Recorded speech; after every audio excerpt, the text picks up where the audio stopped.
हर तरफ फैली त्योहारों की खुशियों के बीच दैनिक जागरण में एक छपी एक खबर ने मुझे बहुत दुख में डाल दिया। हमारे जनपद में पिछले 2 दिन में 5 लोगों ने आत्महत्या कर ली। सभी के कारण अलग अलग थे, परंतु मूल में कारण सिर्फ एक है कि व्यक्ति नाउम्मीद हो जाता है और सोचने लगता है कि अब मुझसे नहीं होगा। मनोवैज्ञानिकों का कहना है कि कोई भी व्यक्ति आत्महत्या करने का निर्णय एकदम से नहीं लेता।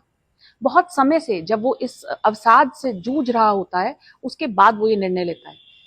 तो मैं आप सभी से कहना चाहूंगी, यदि आप में से कोई भी इस तरह से दुखी है और आपको लगता है कि मन बोझिल है, तो कृपया अगर लगातार ये समस्या रह रही है तो इसे तनाव या स्ट्रेस कहकर टालें नहीं।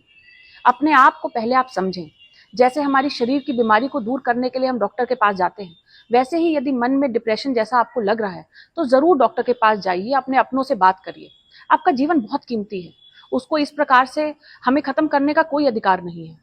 साथ ही मैं आपको ये भी बताना चाहूंगी कि जब मनुष्य के जीवन में सबसे ज्यादा नाउम्मीदी होती है, तभी तो उम्मीद रखने का कोई मतलब है, तभी तो लड़ने का हौसला हमें खोजना होगा। और यदि आप ऐसे किसी व्यक्ति के परिजन हैं जो इस तरह से किसी समस्या से लड़ रहे हैं, तो मैं आपसे भी कहना चाहूंगी कि ये बहुत कठिन समय होता है। उसमें कई बार हम अपने अपनों से दूरी महसूस करते हैं। कई बार हमें ये भी लगता है कि वो शायद आप ही को ब्लेम कर रहे हैं या आप ही को दोषी समझ रहे हैं। पर इसी समय में आपके प्रेम के, आपके रिश्ते के, आपके कर्तव्य की असली परीक्षा है। आपको इस समय में उनका साथ देना ही होगा। आपको कुछ करना नहीं है, आपको केवल उनको ये एहसास कराना है कि आप उनके साथ खड़े हैं।